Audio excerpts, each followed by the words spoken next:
What's up? We are live here at Broadway.com. I'm Paul Wontorek. I don't know the date. I'm Beth Stevens. It's December 14th. See, Beth, you're always good with facts like that. Thank you, Paul. It's all a blur, but it's almost Christmas. I do know that. It's almost Christmas. And we are back. We are live, and we are joined, as always, by Caitlin Moynihan. Hi, Caitlin. Hello. I feel like my Did you know the day? Am I the only one? Yeah, you probably did. It's Wednesday. It's only Monday. It's Monday. And we have an amazing guest, somebody who we all adore. Who is here, Beth? Well, it's just not Christmas time unless Norm Lewis joins us here. Is that a Christmas thing? Is it? It is. Yeah, it's a tradition. Okay. It's a ritual. Yeah.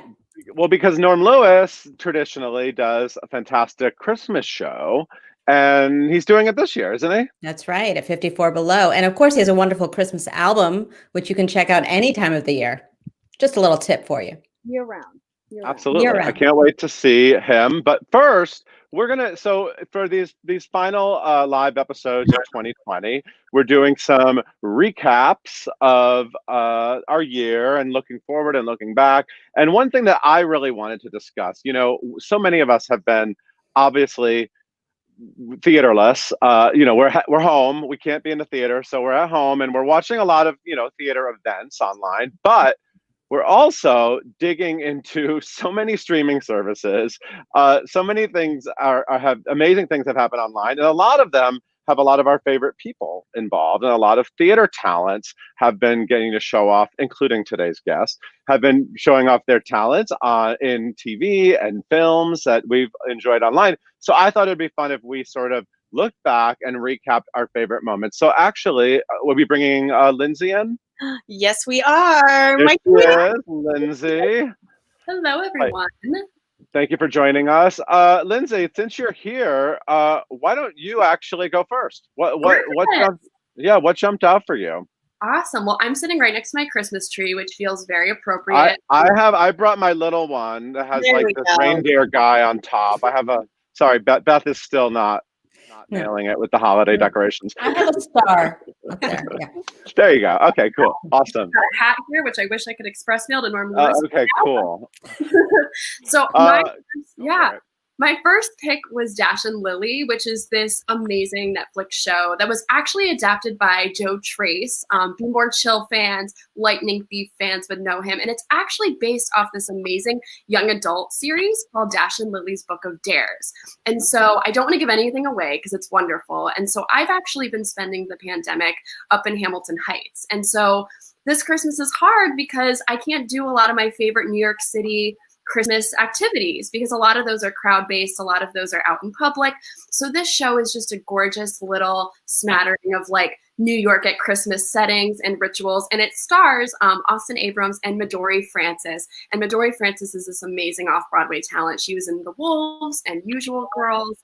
And there's a lot of really great theater folks in this show, which for me was such a fun little pop-up. Michael Park is in it, Patrick Vale of Oklahoma, and Nick Jonas is actually a executive producer. And I don't want to give anything away, but he makes this amazing cameo in it, which is totally epic. So I was so swept up in it. I watched it in like a weekend. I went home for Thanksgiving. I started it with my mom. It's just such a sweet little story. And it's great because if you're feeling kind of cooped up and you're like, oh, New York at Christmas is my vibe, it's a great way to sort of tick all those boxes and see these scenes and also see some of your favorite stage stars. So you know what, Lindsay, I thank you for saying that because I missed New York more than ever watching this show because it was really like it was like the Nora Ephron movies of my 20s where like it was literally like a beautiful tribute to New York City. So I love that you said that. What else is on your list? Yes, so this it's kind of, we're going to the West Coast. So Hollywood, which is one of Ryan Murphy's amazing creations, packed with Broadway people. And we knew about this show. We were getting hyped up for it pre-pandemic. And so, you've got Darren Criss, who we love. You've got Jeremy Pope, who got his first Emmy nomination for this. But you also have people that we love, like Patti LuPone, Joe Mantello. You have Holland Taylor being amazing. So Jim Parsons blew me away, Queen Latifah. It's just this amazing as we know and love, Ryan Murphy has this amazing knack for assembling talent that we love of the stage and putting it out in this way. And I think it was just a company-wide great performance on everyone's part. And just as Ryan Murphy does, the aesthetic of this show was so beautiful and just like I felt like I was watching War Paint all over again, because every time Patty came out, it was like new shoes, new shoes, new shoes. Like every time she was on camera, I just kind of screamed in the best way. And it's always a treat to see Joe Mantello in front of the camera. He was just so. There were just some storylines in this that, and if you guys haven't watched it, it's this really cool, kind of what I think Ryan has done in other work, where it's this like post World War II piece where people are in like Hollywood, but also it kind of deals with some modern day themes and they get kind of woven in. Same with sort of the aesthetic. It's like these all like period amazing sets and clothes, but there's also stuff that you're like, yes, I would wear that now, Patti LuPone. Okay. So yeah, highly recommend. 2 very different projects, 2 different coasts, but just a lot of joy and a lot of great little peeks at like your favorite theater people. Awesome. Beth, take it away. Okay, well, you know that I love my playwrights. And so I have 2 things, both by Broadway playwrights. One is, well, first of all, it's upcoming, Ma Rainey's Black Bottom, which is, of course, a screen adaptation of August Wilson's play. It's chock full of theater people. Ruben Santiago Hudson did the screenplay for this. George C. Wolfe directed it. Viola Davis, Tony winner, Oscar winner, Triple Crown winner, Viola Davis. And, just Michael Potts, Coleman Domingo, so many theater people in it. So I just have to, so delicious. It's so good. Okay. Jeremy Shamus is in it. Just so many people.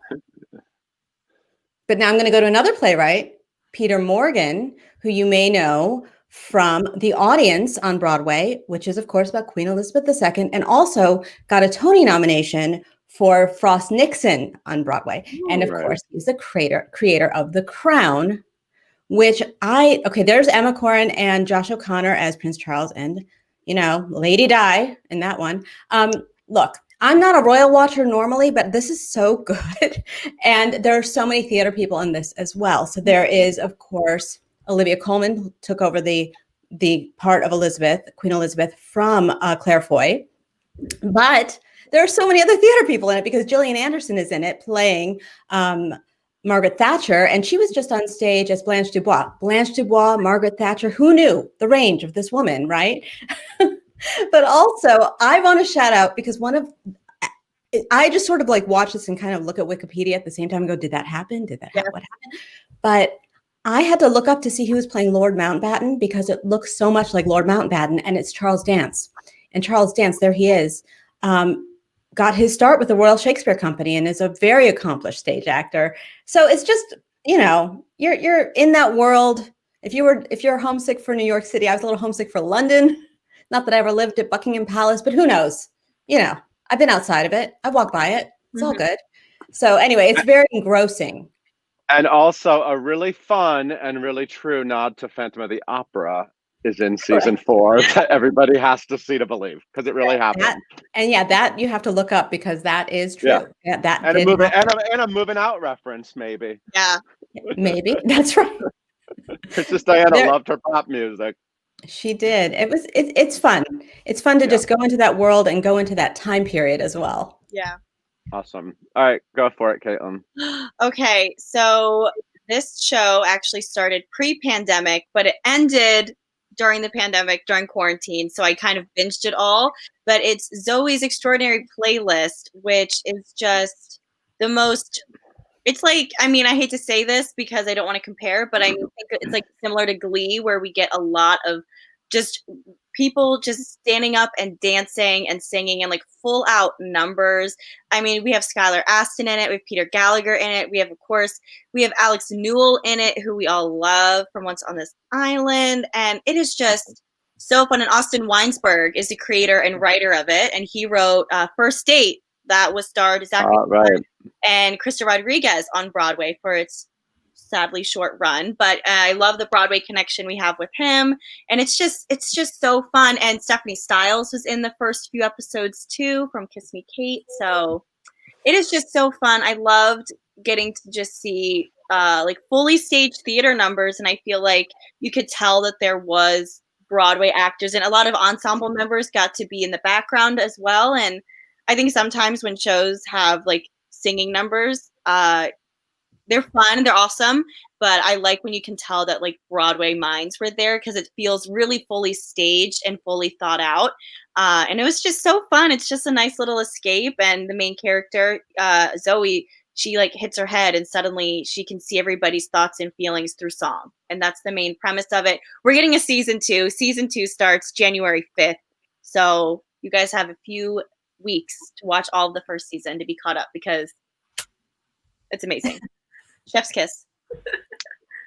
Is that all you're doing? That's it? Oh, okay. Well, everyone took all of my other. Okay. I know. All of these. Well, this is the thing. We all collaborated, and I have watched so much stuff that I have to actually pick 4 things. I'm sorry, I'm hogging this a little bit, but I'm going to fly through them. Yeah. The first thing that I really want to shout out is the Netflix film adaptation of The Boys in the Band that Joe Mantello directed.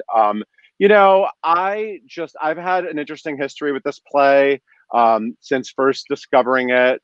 Really in my teens and sort of being freaked out by the gay characters in it, to this Netflix adaptation. And, you know, I've seen it on stage before. I saw the original film, which came out in 1970. I obviously saw this cast on Broadway, but seeing this film was really a beautiful experience for me. And I think meeting Mark Crowley, he was on Live at 5. We all got to meet him. We watched him win a Tony Award. He died before the film came out. Yeah. And I just think it's such a beautiful tribute to a generation of gay men who are sadly, many are gone. And, you know, it's a real capsule into a mindset and a lifestyle. And I think it's beautiful. And the cast, the 9 performers in this, I'm not going to mention them all by name. You know who they are. Watch it on Netflix. Their performances just got richer over time, and so it was really great to see this again. Now I want to talk about Mrs. America, which is an FX on Hulu show that I just thought this was incredible. Davi Waller created it, and I actually, doing research for this, I found out that she was a writer and producer on Mad Men, which totally makes sense because I loved this show for all the same reasons I love Mad Men. Mad Men is literally my favorite TV show ever because it captures this period beautifully. The period detail is so fantastic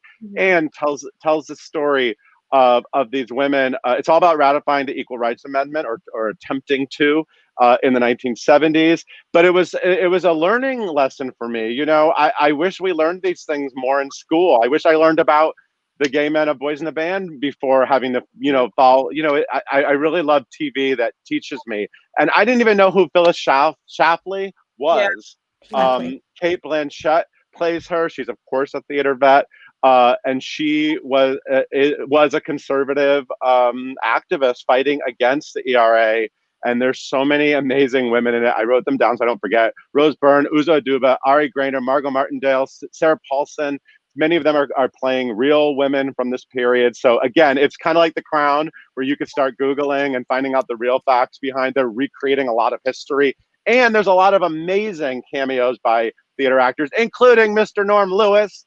Good seeing you, Mr. Norm Lewis, in that one. So yeah, that's another one. Then I want to shout out The Great on Hulu, which is a show that a lot of people I've heard criticized, but I loved it. It was about Catherine the Great. I saw it early in the pandemic. It made me laugh. It reminded me of The Favorite, you know, the Olivia Colman movie, because it was 18th century and it had that sense of humor. And then I found out that it's written by one of the co-writers of The Favorite, who was Oscar nominated. His name is Tony McNamara. It started as a play at the Sydney Theatre Company in 2008. The Great. A lot of people don't know that fact. Elle Fanning and Nicholas Hoult play the Emperor and Empress of Russia. It's insane. This is not factual history like Mrs. America. This is probably more outrageous and extreme, and it's surrounded by theater actors like Phoebe Fox, Adam Godley, Douglas Hodge, Sacha Dhawan, Charity Wakefield. It's a really again, if you want to have a great TV show, get a great theater writer and hire a bunch of theater actors, because you're gonna be in good hands. And then finally, I want to shout out the politician on Netflix. Season 2 for me, I loved season 1 as well. I'm a big Ryan Murphy fan, as many of you know. But season 2 for me was really fantastic. It was set in New York City. The first season was set in high school. This one sort of broke out of that. It let Ben Platt run around as Peyton Hobart. He's running for Senate.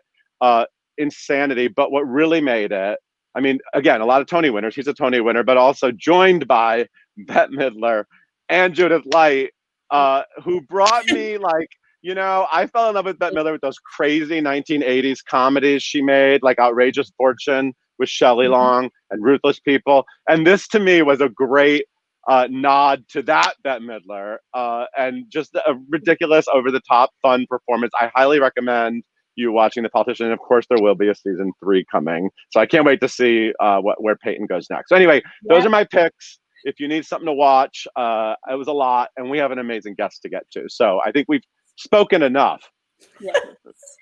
So thank you so much for joining us, Lindsay. And I'm going to bow out. And Beth, you're going to talk to Mr. Norm Lewis. Caitlin, will you please introduce him? Gladly. Yes, the man of the hour that you all have been waiting for. We are talking to Mr. Norm Lewis all about his upcoming virtual Christmas concert happening at Feinstein /54 Below. This happens annually, but this year we all get to enjoy it from the comfort of our own homes, which is super exciting. You guys know who this guy is. It's Norm Lewis. He's a Tony nominee. He's been in literally all of your favorite shows. I really don't need to say that much more, do I? You guys can follow him on social, on Twitter at NormLewis777 and on Instagram. So everyone, please welcome Mr. Norm Lewis and Beth Stevens. Hi. Hi, Norm. How are you? I'm good. You're looking very snazzy. Well, Paul had a tie on. I was like, you know what? Let me just grab my tie real quick and put one on. So I didn't realize I had to dress up for this. So I'm dressing up. Yeah, this is a formal interview. This is serious. Hello. So before we get started to talk about all things Christmassy and Norm Lewisy, do you have something that you've watched this year that was theater adjacent that you want to tell us about that was your best of 2020? Well, I'm not sure. Were you in it? I'm not sure if it was theater adjacent. Well, thank you for the shout out for Mrs. America, but that was amazing. I don't know. I think some of these people have been in theater. I don't know, but I mean, I was binge watching The Boys on the Amazon Prime. I just finished seeing the Queen's Gambit, which it's been really, really crazy. I haven't had much time to binge watch a lot of stuff because I've been so busy with Zooms and things like that. But those two stand out. I did want to make a mention that I remember I heard someone talking about Ma Rainey's Black Bottom and a lot of the theater people that were in that. Chadwick Boseman, God rest his soul, was also someone who was almost coming to Broadway in Holla If You Hear Me, the Kenny Leon Tupac musical. And so I want to, he's part of our community as well. Yeah. And what a beautiful final performance from him. Yeah. Okay, Norm, you are Christmas personified. I don't know how it happened, but you became the go-to guy to be our Christmas crooner in the Broadway community. So first of all, let's just tell everyone how they can watch your concert because it's on demand. So you can see it through the end of the year. Is that right? You can watch it over and over again. Our opening night, if you will, is December 17th at 8:00. And then after that, you can stream it. You can watch it at 3:00 in the morning. You can watch it at 12 in the afternoon in your pajamas while drinking wine, eggnog, whatever, and just enjoy. It's a little touch of joy that we want to bring, especially because this year has been so crazy. And, it was a show that I've been doing now for 5 years. And like you said, it was me and the Rockettes that people would come and see in New York City for Christmas at Feinstein at 54 Below. And so we were going to miss it this year. And all of a sudden we got a phone call from their organization and said, hey, how would you like to be a part of this sort of event? And we said yes. And we went all in and we put the final touches on it. And we're really, really excited about it. So tell me how you did it, because you actually this is not a Zoom concert. You are on stage at 54 Below, but just without an audience. Yeah, right? yeah. We're in the space. It felt so good to be back, and we got the boys in the band. We got my friends Perry Cavari, George Farmer, and Joseph Joubert, and they were all masked. Everybody was, we went through the COVID protocol, and we just wanted to just have some fun and bring some holiday cheer, and we did. And special guest Sierra Bogus and my cousin Pastor Bobby Lewis. That's wonderful. You and Sierra sound so beautiful together, whether you're in The Little Mermaid or Phantom or just on stage. Do you want to give us any taste of what's going to be on your set list? Yeah, there's some things that people know me from, some of the shows I've been a part of, and then there's a lot of the things from the album. Let me see. Oh, I have my Christmas, my Christmas holiday, and you can get it on CD. Oh, look at that. Or vinyl. That's weird that someone sent that to you. What a coincidence. I know, right? It was just like right here.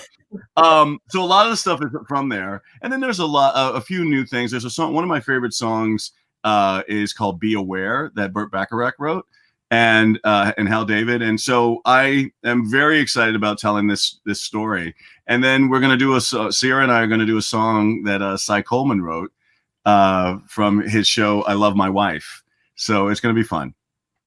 Now, how do you pick some of these songs? Because you obviously sing some Christmas carols and on your album as well, but you also sing some music that just is maybe of the season, but not actually a traditional Christmas song, right? Yeah, the thing is, like I said, we've been doing this show now for 5 years, and we've kind of put an amalgam of music together because, I don't think everybody wants to just hear Christmas or holiday songs at a particular concert. And also people know me for certain songs. So I'm like, I love Bring 'Em Home. And for some reason, just the way that the music is structured, it just feels like it fits with the rest of the music, the holiday music. And I'm also doing Music of the Night. I don't know. Tell me anyone who wouldn't want to hear that at Christmas time. I mean, you gotta give the people what they want, Norm. Exactly. You gotta please them. We gotta please them, because it's like, not that I'm saying I'm Barbara Streisand, but like when Barbara Streisand does a show, if she does not do people like, there will be a riot. You know what I'm saying? So she has to put something like that in there, even if it's a medley of some of her hits. But so I thought, I definitely will put those things in. But then there's holiday cheer, and then there's the new stuff that I'm putting in that I'm really excited about for people to hear.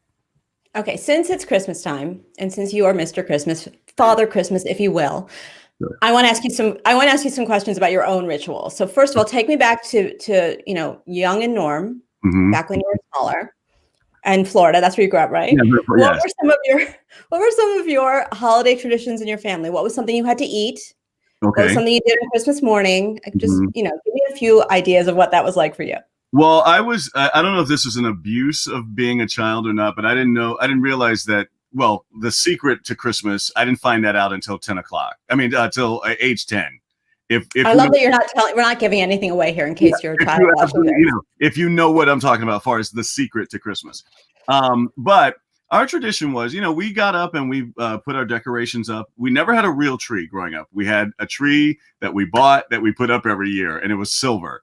And then we would put the baubles and bangles and stuff like that on. So I didn't even know what a real Christmas tree was until I got to New York 20 some odd years later. But you had to go to Rockefeller Center to see a real tree. And I finally bought one. Years later too. So it was nice to have that aroma in my house.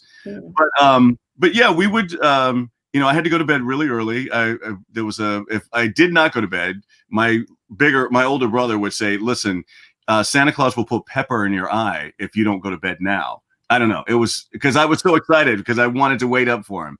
But he was like, "No, go to bed. Go to bed."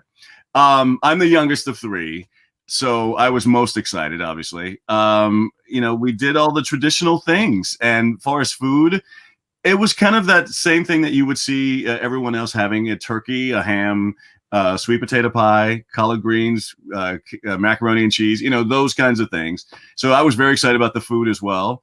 But then as I got older, Christmas kind of faded to me. It was like, here's your present. I mean, we loved each other. We still had the Christmas spirit, but it was more about, what can I get you? We still would put that tree up, but it kind of looked like Charlie Brown's Christmas tree. And when I was because I was all my siblings left, and I was the only one at home, like during high school and stuff. So it wasn't as big of a deal, except for like just giving the gift. And then I wanted to go see my friends. Okay, so what is the go-to gift that you like to give? And we'll try not to ruin the surprise for any of your friends and people, loved ones. Oh, wow. That's a hard one because I love giving, and I try to find out what the spirit of that person is. And, so it's individual. It's individualized. I try to find out as much about that person as I can. And then I will buy them something that I know that they will really like. A lot of times it's not even something that's expensive. It's just something that oh my God, you thought of that for me. So. Okay, I know people watching have questions, so we're going to get to that in a second. But my last question for you, that's Christmas related, and I can't guarantee it's my last because I love talking about Christmas with you. Who's your favorite Christmas crooner? Because you're it for so many people. Oh, that's very sweet. No doubt, Johnny Mathis. I mean, he's my vocal hero. I love Nat King Cole. I love all of the crooners. I grew up with all of Sammy Davis Jr. and Dean Martin and Old Blue Eyes. But for some reason, the sound and the tone and the attitude of Johnny Mathis has always resonated with me. And so he's my guy. So smooth. Yeah. So smooth. Yeah. All right. So Caitlin, if you're there, do our viewers have any questions for Mr. Norm Lewis? Of course they do. Of course they got questions. Okay. So we're going to go first is Marcy on Facebook wants to know, how did you even figure out what songs you were going to sing for this live, very special edition virtual of your concert? How'd you figure that out? Well, it's a collaborative effort because, first of all, it came to us very quickly. And I just have to say, it goes from my manager, Jeremy Katz. It goes from Joseph Jabert. We just kind of mull things over. But the guy, the brains, the mastermind behind all of this is Richard J. Alexander. Mm-hmm. And so, he's got a brilliant mind, and he's worked with so many different people that he understands what an audience wants. And so he has crafted such a wonderful show. We all have collaborated as well, but he's crafted such a wonderful show. And so I thank him so much. I love that. Yeah. Okay. Lee wants to know, what was your first feeling when you walked into 54 Below to see the setup and know that you got to be on stage that day? Was it your first time back in a theater, or what was that experience like for you? It was very moving because, I hadn't been there in a year. And, I usually, even if I'm not performing, I will go and see a show or something like that. But it was strange just to walk into this establishment that is known for music.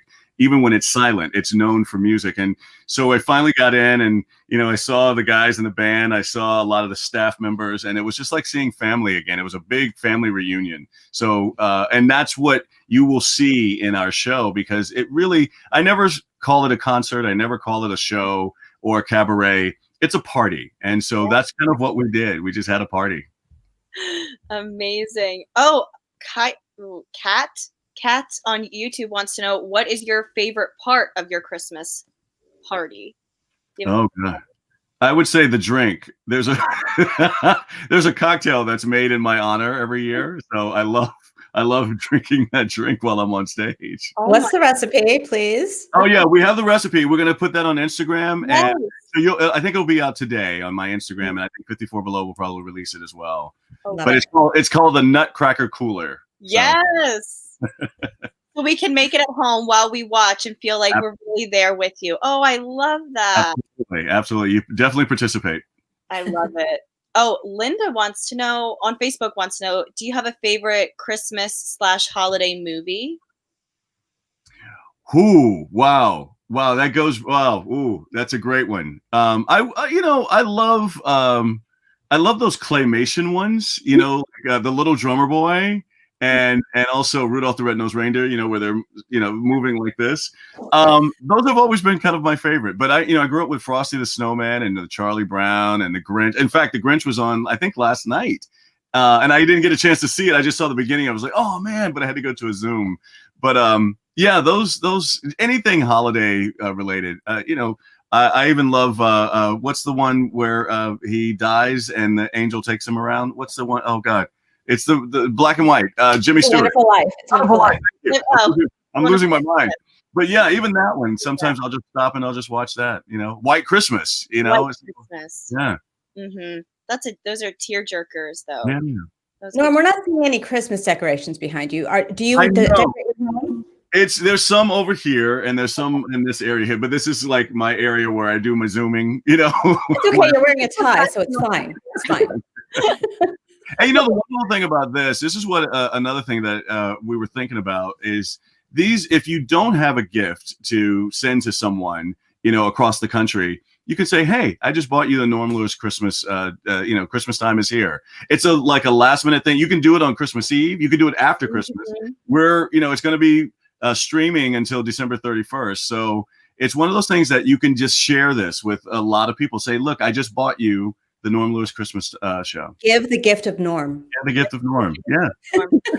Well, that was great because I want to segue into the last question, which is people are just wanting to know, like, one final time, the logistical information about how they get to experience this show, how long it's available, any of that information you can tell us. So I know it's on Broadway World's platform. And so we are starting, like I said, our opening night is December 17th at 8:00. That's when we bust out. And then after that, for 2 weeks, you can see it at any time. You can, pay for it and see it at any time during the day, and just sit back and relax with your family and enjoy a little bit of Norm and Sierra Vargas and the band and 54 Below. And this is going to be fun. And my cousin, Pastor Bobby Lewis. And in fact, I want to say his name is Pastor Rudolph Bobby Lewis. And you'll understand why when you see the show. Yes. Yes. Norm, thank you for being with us. We love seeing you whenever we can. And we're going to get to see you on our little screens starting on Thursday. Yeah. It'll be an opening night with no jitters at all. Yes, exactly. And look out for that Nutcracker cooler this either today or sometime this week, and you'll get the recipe for it. It's really good. And you can drink it at any time of the day when you watch Norm Lewis. Amazing. Well, Caitlin, will you take us on out, please? Thanks, Norm. Bye. Guys, yes. Thank you so much for tuning in today for our very special Christmas edition with Mr. Norm Lewis himself. Be sure to tune in with us as we continue to talk about our favorite things, theater adjacent of 2020. We'll see you guys back here on Facebook and YouTube at 1 p.m. on Wednesday. Have a great rest of your Monday.